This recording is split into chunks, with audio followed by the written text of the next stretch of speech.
Welcome back to the Shared Practices podcast. I have back with me today Cory Pinegar, CEO of Reach. They are providing virtual dental assistance for us in the industry today, and they're doing fantastic.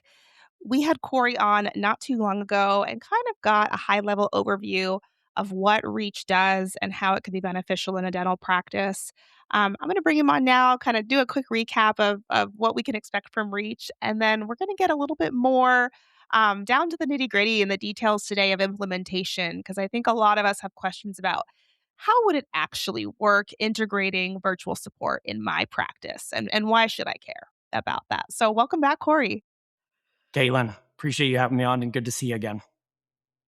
So tell us just kind of high level overview for those who missed the first episode. And again, I highly recommend going back and listening to that first one. Tell us about Reach. So we are a 9-year-old company that is dental specific. We started as a scheduling service. And as the industry has transformed, and we're going to talk about that here in a second a lot more, we have become a VA focused business. And the reason that we do that is we take individual people who understand what they're doing, who are aligned with the practice, and embed them in the practice. We've all heard in dentistry and anywhere in the world of outsourcing. And the reality is most people hear outsourcing and they have a negative connotation. What we want to do is provide some of those cost efficiencies and support that is actually necessary, but at the same time, take our people and embed them in the practice where they can give the value and representation of the practice that is actually just. Outsourcing gets a bad rap, not because of the people, but because you don't even know who's doing your insurance verification or submitting your claims, and they don't know the nuances of your practice. And because of that, outsourcing in its traditional model is almost set up to fail. Yeah, absolutely. And I want to be clear here that it's never one size fits all. And I think there's still practices today that outsourcing doesn't make sense for whatever size that you're in. But the reality is, a lot of my coaching conversations right now are centered around, does outsourcing make sense for me? I don't necessarily need another full time person. Maybe I don't have the physical space for another full time person, but I know I need a half. I need a part time. I need some sort of support so that my team can focus on patient interaction specifically in the door.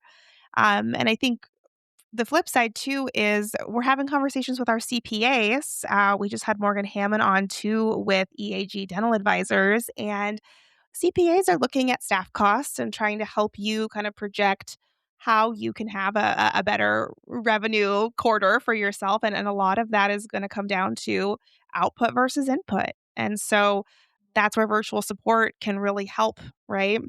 If you think about like the traditional medical office back in the day, let's pretend we're pulling up in a, carriage and buggy and horse. The receptionist was there to check somebody in, take them back to the doctor, and check them out and take payments. We've now layered on insurance, following up with patient billing. We now have layered on outbound reactivation calls, unscheduled treatment calls. We've now taking inbound calls, taking text messages, confirming online scheduling. But the traditional model is one or two people in the front.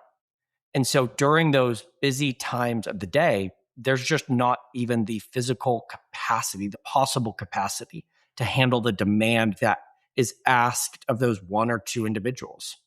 So, what has your data been telling you lately about why your service is so important for helping practices reach their top line?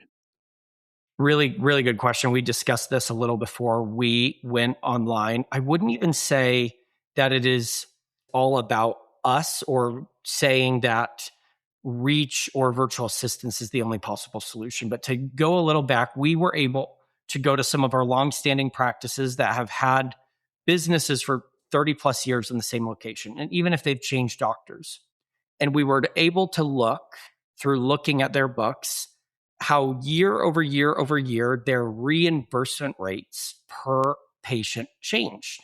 At the same time, we were able to look at their average cost infrastructure. And what we were able to see is costs since 2001, so 25 years, have risen about 87%. the reimbursement rate on the average appointment per patient from insurance has marginally gone up at best. Some Mhm. individual plans or insurances have not improved. And the thing that it does, and I'm a very visual thinker, is we now have a ceiling that is, let's just say, marginally moving at best. We have a floor that is moving pretty darn fast. And especially since COVID and during COVID, I feel like costs just went bananas. And what that does is the person who gets caught in the squeeze is the practice owner.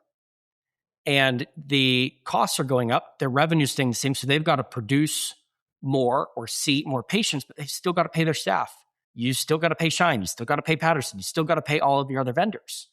And so, one of my favorite quotes in business and life is the definition of sanity is doing the same thing over and over and over and expecting a different result. And I think we are now at a point in dentistry where people have to change. Before, you could just get marginally better. You could bolt on another piece of software. You could bolt on some type of insurance verification help. Now, I think we're at the point, and you probably see this in your coaching, and I'd love your perspective, is people have to radically change the model because they don't, they are going to get squozed to death. And we're feeling it. I think anyone who just heard you relay those statistics, no one's surprised whatsoever. We're all feeling that. We see it in the economy, we see it as business owners. It is not a surprise whatsoever. What I wanna really hone in on though is it's like, well, what are we gonna do about it? And I think specifically this episode, and this is not to say that those who are fee for service and not allowing adjustments on insurance and are therefore charging what they want to charge don't benefit from virtual support because they absolutely do. But where I think there's a real need is so many of us either don't have the option or don't want to drop insurance. Yet, like we know insurance is the bad guy. We know they're not reimbursing dentists what they're worth. We know we have to go above and beyond to try to negotiate with them. A lot of them won't. We all get it. We hear it all the time. It's all over Facebook. What are we going to do then when dropping insurance isn't going to be the solution? We're staying in network. This is where I think it's really practical of like, how can I outsource the busy work that makes insurance participation so non-profitable, unprofitable, so that my model is changing and therefore those in-person support team members are being used to the best and highest of their time. Which is the patients in front of them. Yeah. It's interesting. I've gone to the same dentist for 20 plus years. And it's because they know me when I walk in and they know me Yeah. when I walk out. And if you're going to create that type of experience, then you've got to have the time and resources and staff available to actually be present. We've also all walked into the medical practice where there's a really kind person at the front desk, but guess what? They're stuck on the phone for the first 5, 7, 8, 10 minutes saying, hold on one more second.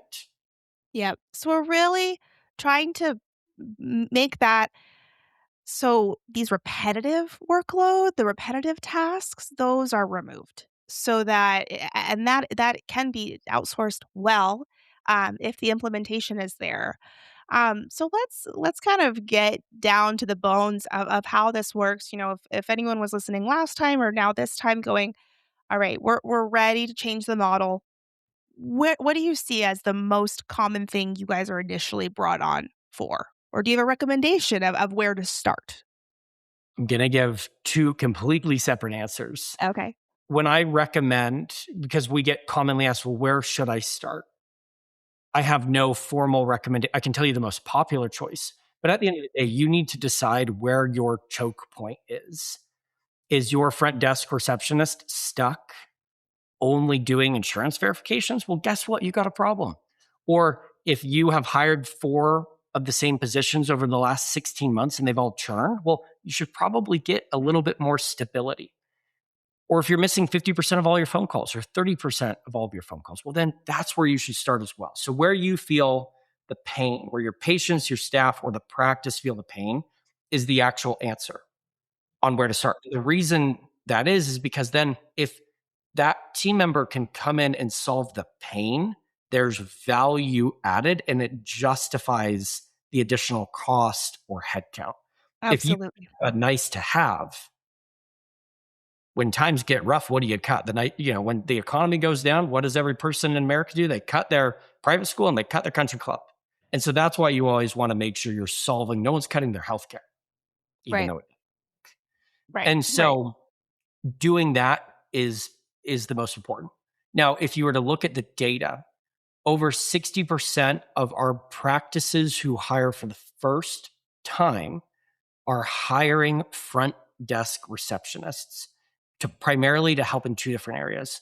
Number one, practices are missing and feeling overwhelmed by phone calls today at such a high rate. Last year, 33% of all phone calls went unanswered. And two, to also help when those downtimes exist with insurance verification, recare calls, confirmation calls, just as you said, the busy work that actually holds people back from engaging with the people in front of them. So what's the most popular?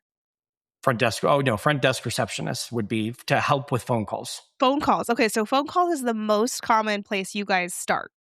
Yes. Okay. I'm a little surprised by that because I agree with the need, but I would think, and this is where I usually recommend because I think it's the comfort zone. I think it's my way of helping clients dip their toes into this. Insurance verification is what I would think it would be. And I think my bias comes from verified insurance myself for so long, and I know how much time that took up and away from me building the schedule and talking with patients and everything. And I know how much trickier it's getting as time goes on. And I think offices are initially nervous about a virtual assistant talking to their actual patient base. And so it's kind of nice to dip our toes in where they're just going to be calling insurance representatives and it's just a B2B relationship with you in this virtual support. You can kind of see how they work and then build from there. And I agree with you. Well, I think what is causing, well, actually, there's two factors. One is I have bias, and the bias exists because we're primarily based out of Latin America. And there are other VA outsourcing companies, and they have teams in India or Pakistan or the Philippines where there is a little bit of a heavier accent. So we may also direct more relative traffic because of that Spanish, English, lighter accent. A little bit of bias. But number two, let's think about it from the pure business case. If you're missing 33% of all your phone calls and you can get those answered, there is a very correlatable number of saying, okay, I hired Cory to be my VA. I know, next month he scheduled 118 appointments, 70 of those are new patients. If I bring Cory in to do my insurance verifications, it means that other person needs to be redirected. And then again, we need to monitor it. There is more time to be bought back with insurance verifications. There's more revenue to be gained with phone calls. You touched on something I think we all want to know. How do we see the ROI? Perusing your website, I can tell that there's data available to practices. So this is one of those practical things that I think we want to know. If I'm an office manager doing a demo with you guys and I'm like, okay, let's go through the interview process. I know that I'm going to kind of interview three different people, choose someone that I think is going to be best fit for me. We get to that point where we're saying, yep, let's do the onboarding. How do I see their accountability and their output? Because it looks like you guys have some really cool tools for that. This is a awesome question. And I'm even going to take a step before ROI. In dentistry, when people think about hiring, they just say, I need a front desk receptionist. What is not talked about enough before the job even goes up is what is success in this role? Because we could go say, oh, we want to go play basketball, or we could say we want to win the basketball game. And to win the basketball game, we have to score more points than the opposing team. I don't think there is benchmarking on what success is done too often. And I'll tie this into the ROI. There's a very interesting analogy. I live in Salt Lake, and the Teton Mountains are north of me, and they kind of straddle Wyoming and they straddle Idaho. And if I said, hey, Caitlin, Monday morning, I want you to meet me at 5:30 and we're going to go hike to the top of the Tetons. The problem with that following statement is there is over 130 individual hiking paths that summit up towards the Tetons. The second part of that is if you're on the Idaho side of the Tetons or you're on the Wyoming side of the Tetons, it's a 3.5 hour drive to get to that opposite side.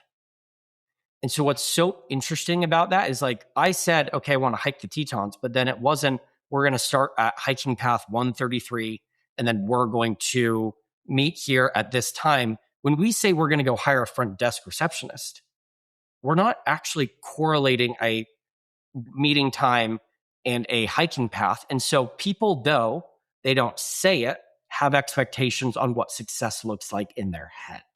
And so then the office manager or the dentist will come back and say, I don't think this is working.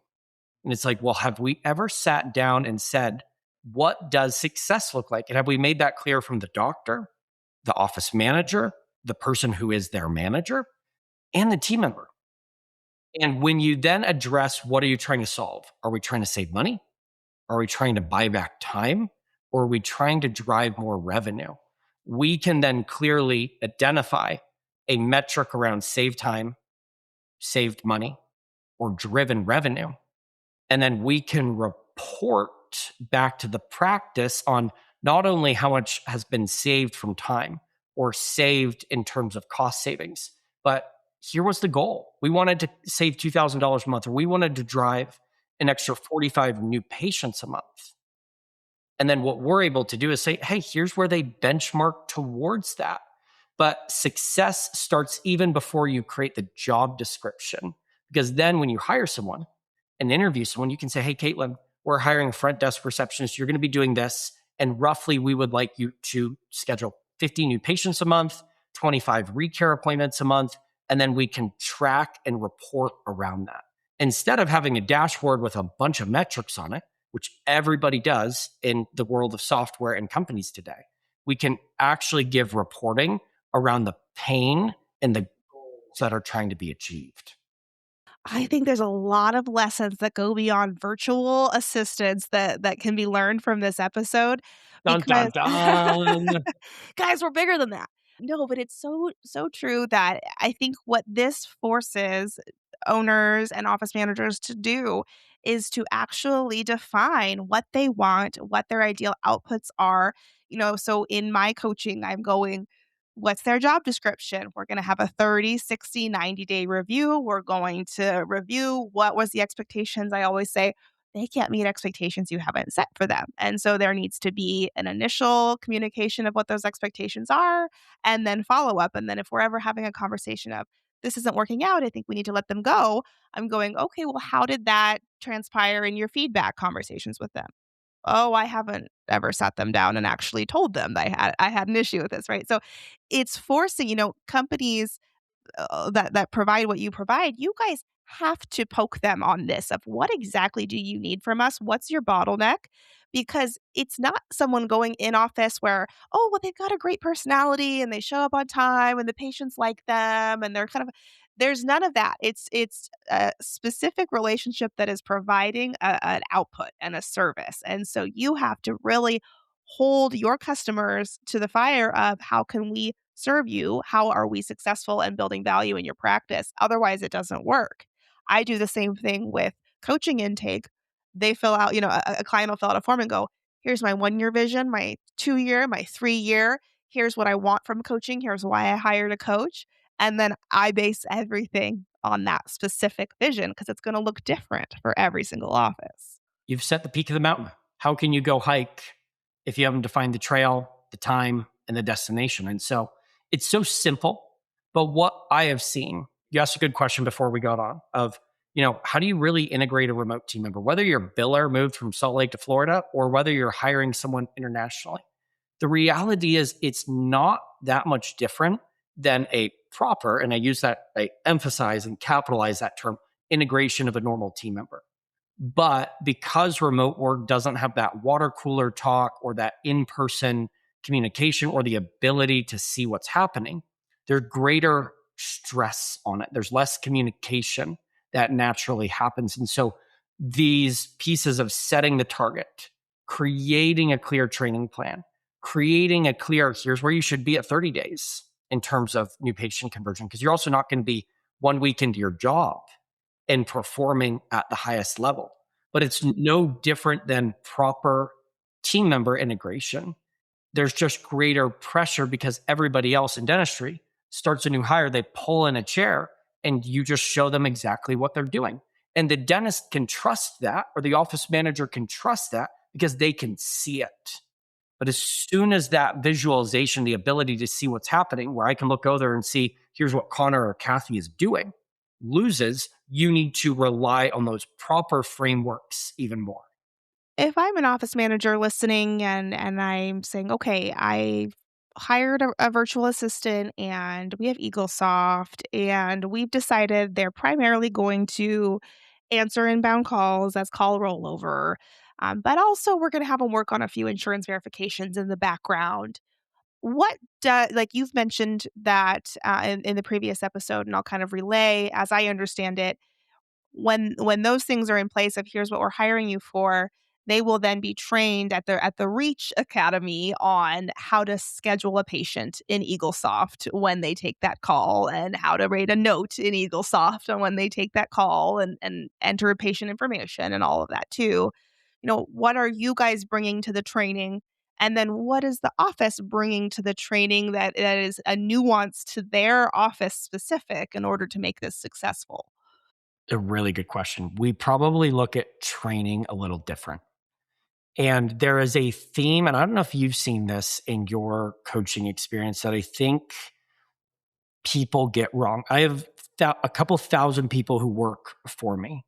We've obviously, I bet we're in the thousands of people we've even dismissed because of our scale. We've been able to see what works and what doesn't. I have 26 direct reports today.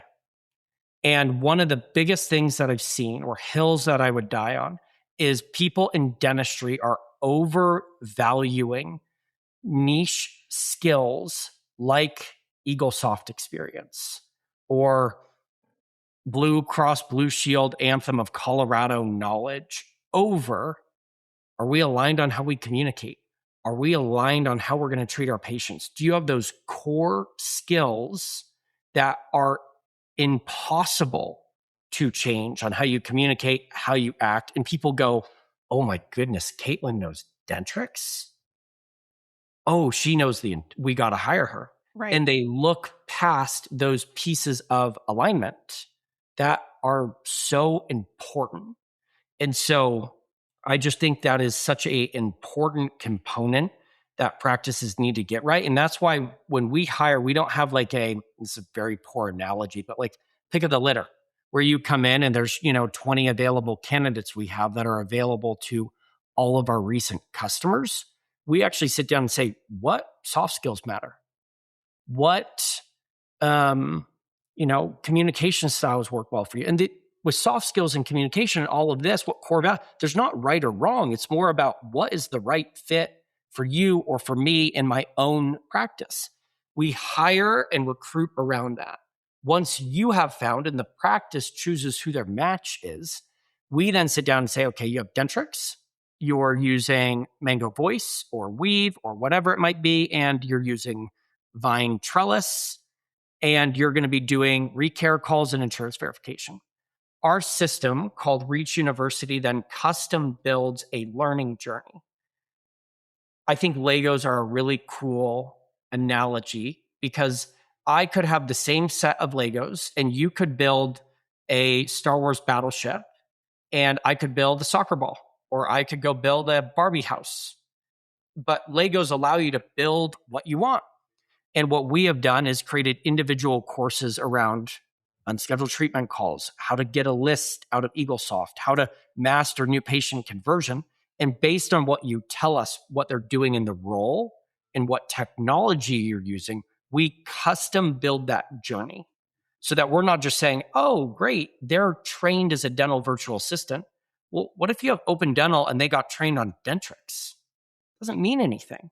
And so we want to hire the right people around the right values and then layer on not just general training called we sprayed you with a fire hydrant, We want to layer on the training that is relevant so that then you have that stack of the right person in the right role with the right training.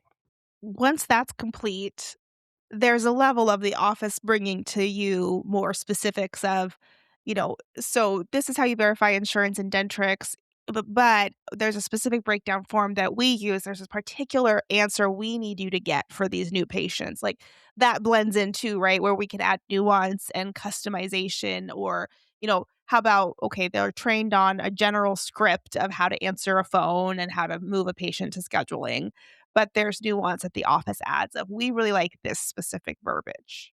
So it's on the office, I would imagine, to make sure they have some SOPs documented so it does require work, on them initially, but it's a high investment of their time of you should have that stuff documented anyway, but I know a lot don't. So it's that motivation to, let's be really clear on how we want the phones answered. That has to be somewhere documented so that you can take that to the VA of your choice, right? Exactly. And any company or any vendor who tells you we can train to exactly what you want is full of crap. And I have much choicer words than that because every practice, there's roughly 180,000 dental practices in the US right now. Everyone is slightly different. At Pinegar Dental, we may not schedule 4 of the same family in a row. At another practice, it might be 2. At another practice, it might be 6. And so we can bring really good knowledge around the core skills and the core pieces of technology that gets someone about 80% trained. That final 20% has to come from the practice. When we started today, I kind of ranted on outsourcing has a bad rep, and it should, because there's a disconnect between the people doing it and the people who know the nuance in the practice. We want to take the really good people and embed them in the practice where they know the nuances. If you have an internal comms tool, they should be on that. If you hold a morning huddle, they should be there. The people who make this the most successful treat their team member like they're just on the team like anybody else. If you look at this as, oh, we're just outsourcing our insurance verification, you are not going to get that intimate knowledge and connection and representation that you desire. I was gonna ask you that next, like, offices that you see get the most value out of this and do this really well, what are they doing differently? You already started on this, I think it's a great point. They integrate them into the practice. And I think business and is often overcomplicated by most people where it's like, oh, you got to use AI for this or do this. When we really look at the core principles, it's very hard to execute, but very simple to understand. If you're looking at a remote team member, you have to integrate them and treat them like your own. And number 2, you have to humanize them. Yes. When people think of international labor, they just think of, oh, I've got someone to do this. But when it's their birthday, celebrate them. And we've all had a boss, I'm sure, in our career who demanded a lot and didn't treat us very fair. We've also had people who treated us incredible. They expected a lot, but they trained us well and they helped us blossom because we realized we were way better. The common theme is they treated us like a damn human being. Right. And Right. so when I really look at it, it's bringing them into the fold and then healing them. I was at a show last week. I'll even find the picture on my phone here. And I ran into an office manager. Let's see if I can find this. And she had a meeting recently with her team, and they were doing a gender reveal in the practice, and all of them showed up. Oh, it's so bright. There we go. With the colors of what they thought the baby would That's cool. look at this. And I'm like, you get it. They're there. Yes. Then they're exactly like you too. Yes. These are the people who kill it. Yeah, I have a similar story. I was working with, a medical practice actually, and we were doing a team meeting, and I'm coaching them virtually, and so it was super easy for they had 2 virtual assistants, that were working with them, and they joined that meeting very easily, right? And then I had the team that was all in the break room kind of on a bigger screen. And one virtual assistant was focusing on new patient calls, the other was focusing on insurance billing and things like that. So the particular person who was doing inbound calls, his name was Jay, I remember, and I could tell he was well integrated. There was already inside jokes coming from the team to him, like he was a day to day like part of their operations and helping them succeed. And they actually said patients would come in and he had a bit of an accent. It wasn't you could understand him, but he had an accent. Patients would come in and they didn't realize he was virtual. They would say, "Where's Jay? Where's Jay? I talked to him on the phone." So what the office did is they framed a photo of Jay and they put him right there at the front, and they said, "This is Jay," like, helping patients put a face to the name, and it was this very positive thing, and this was 2 to 3 years ago, and so, I mean, that I think that was well ahead of the times, and so that was cool.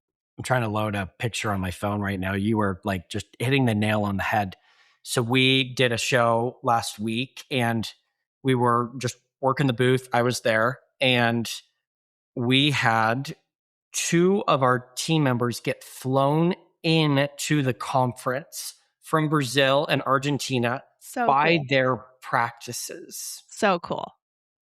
And again, that's where you develop that rapport, you develop the relationships. And let's take a step back because you said something really interesting. There's hesitation when you think about handling the phones. And I respect that. I grew up with my only experience on international labor calling Wells Fargo to reset my PIN code and wanting to throw the phone through the wall. Sure. But would you rather have a practice if we said 33% is the average missed rate in dentistry for your phone calls?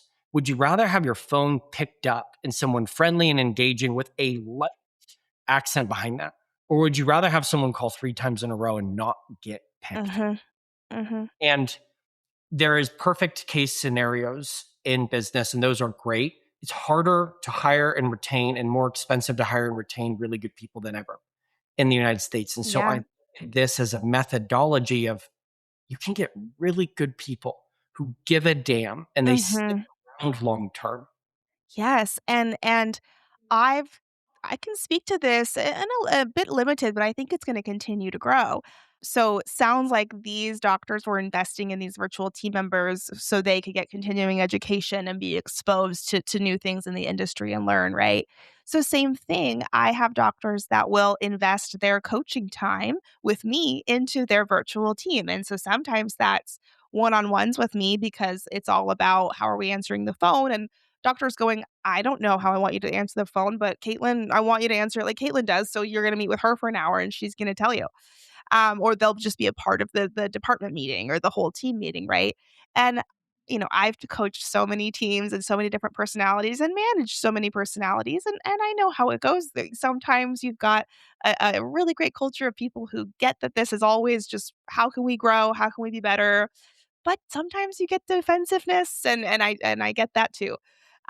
Virtual assistants have their notepads out. Uh-huh, uh-huh. Yep, you got it, boss. Okay, how specifically do you want me to say that? Cool. There's no emotion attached to it. It's just how can I serve you best? How can I do my job best and serve these patients the way the doctor wants me to? It just removes a lot of the complications, and sometimes that can be a really good thing in business. Oh, it declutters a very busy practice in a lot more ways than just the physical declutter. And I want to go back to something that you said 2 years ago. So I've owned this business for 9 years, and we've obviously iterated through the times. I remember opening up OpenAI and ChatGPT for the first time. I was like, "Are we cooked?" Right. This is, and I'm thinking about how dental scheduling is going to be with AI. And I actually want to take a second to talk about how do we and how do I look at remote team members and AI. 2 years ago, if you had gotten my genuine answer, which was hard to give, I was literally scared out of my darn Sure. mind about Yeah. getting bulldozed Yep. by AI and being a non existent company. 2 years later, where AI has developed significantly, we are adding more team members and more practices than ever. In quarter 1, we hired 377 new people. And that speaks to people are, as you said, adopting this remote or hybrid model more. And then the second thing is AI to me is almost like a sewing machine. where if I were hand sewing something before, I could only do a couple of the items I wanted to do a day. You give me a sewing machine, I can do a lot more. But guess what? You still need an amazing person to help guide that and personalize that. And so, really, what I look at is we as a company believe the embracing of AI is actually the way we want to go. We don't look at the business of chafing. We look at great AI plus great people as a 1 + 1 = 3 scenario. And where we're leaning into over the coming 12 and 24 months is providing training to our team members how to write the best prompt. We're looking at licensing tools as well, like Claude or OpenAI, for people to get that accelerated punch in their practice. So we're not just delivering great people, but we're delivering the great ability to use tools and move faster than ever. And there is a misnomer, and it's why I wanted to take a pause on this in the market, that it is one or the other, when in reality, there is a better picture embracing the two together. And most of the songs that are sung are like, AI is going to take everybody's job, or AI is going to get rid of this. And it's like, I'm a human. And guess what? I want to talk to a damn human. I have Delta's AI chat on my phone. I got Right. their texting on the phone. Right. Guess what? When they cancel me, I call the damn number. Right. Exactly. I couldn't agree with you more. So, from a coaching perspective, with AI coming out, the way I'm really looking at it is, if this helps my clients be more informed about the P&L, if they can submit the P&L to the chat and kind of get an overall, here's where your problems are, then the hour they spend with me is not me starting from scratch about here's where the issues are in the P&L and where we can benefit. Or, they're kind of asking, here's what happened, they're typing in a chat, my office manager came to me with this, blah, blah, blah. AI is giving them some ideas, right? But then the time they get to spend with me is refining those ideas and actually adding that nuance. So you have to embrace it. And I'm going to tell you how I've been talking through with how AI for insurance verification differs from front office support or virtual support. And you tell me if I'm spot on or if I'm I totally wrong. already like where you're heading with this. Okay, I think I'm going to agree. so what I've been saying to offices is, let's say it's Reach and they've hired Sarah with Reach. And they say, "Well, Caitlin, Pearl AI is coming out where they have insurance AI verification and all this. And, what do you think? Is it one or the other?" Like you're saying. And where I'm at right now is I'm going, AI has come so far, and what this is gonna do, if it works well, is it's gonna make Sarah faster. So Sarah can now hopefully get through 15 plans where she normally it would take her, an hour to get through just the 5. So Sarah's 20 hours or 30 hours or 40 hours a week can be now spent in other places, right? So it's making her faster, hopefully, but at the end of the day, I'm not seeing AI at a place where it's properly going into Dentrix with all of the nuance and the treatment plan's gonna come out absolutely perfect. Like, you still need a human element overseeing that to make sure the nuance has been perfected. And so that's where it's like, do you wanna have a virtual assistant do that, or do you wanna have your treatment coordinator spending her precious time doing that? I despise insurance verifications more than any other task in our industry. I just think it is a waste of time, and it costs the patient and the practitioner a bunch of unnecessary money, because the patient has to pay higher prices because you have someone full time verifying insurance. I hold out hope that someday, out of anything, insurance verifications could be automated because it doesn't require a patient interaction. Even if not, there is a huge acceleration that will take place. It's moved a lot slower than what I thought. I've seen well over $200 million poured into investment on AI and software around insurance verification. We're just not there yet, but it's getting better. The part that I think is also so important is calling out that humans want humans. And when your kid takes a baseball to the face on Wednesday night practice, do you want to go through and talk to an AI while their, two front teeth are dangling on the dirt? No. I want to talk to a human being. And so I think there's the right place to embrace it. There's the right place to have AI even on the phones too. But I think as we just continue to embrace both, we find how to get the right solution in the right seat. I think we both kind of agree it can be a great tool and it's definitely helping speed things up. But um, if I'm choosing between complete AI or virtual human, especially over the phones, Oh, I've yeah, listened to some AI phones, and I'm sure it'll get there one day, and I guess in some cases, it can be better than no phone call answer, but that's where I'm taking a virtual assistant, accent or no accent, any day of the week over complete robot situation. exactly. I couldn't agree more. Yeah, yeah. Well, we got into some Well, pretty hey, we went down a gold mine of yeah, tangents there. Like yeah, it. yeah, I Authentic. think we could talk for hours about, real life implementation. If folks are listening and wanna learn more, how can they reach out? Yeah. So feel free to add me on Facebook and LinkedIn. I know most of our amazing dental community lives on Facebook, but I'm quite accessible on both of those. And to learn more about Reach, feel free to go to our website, which is www.getreach.co, which is .co. You can learn more. And in closing, our real goal at Reach is to help get the right people, train them the right way, show you the actual metrics and value that's provided, but to help you along the journey. Something that we didn't mention that I'm sure you see and we see is people know that they need to go remote or virtual to kind of deal with that pressure. They then say yes, and they look like a deer in the headlights with a car coming at them where they're like, oh, I don't know what to do. One of our really big goals at Reach is to be a partner in the process. And so it's not about just giving you the person and giving them some standard out of the box training, but really guiding. Are we setting the goals? What are the realistic goals? Is the job description actually relevant? Looking at how we're performing towards those goals. And I just deeply believe that if you provide value in business, that your business can grow. I love it. Well, this has been really insightful. I know I learned a lot. Thank you all for listening, and we'll see you next time on the Shared Practices podcast. Thanks, everyone.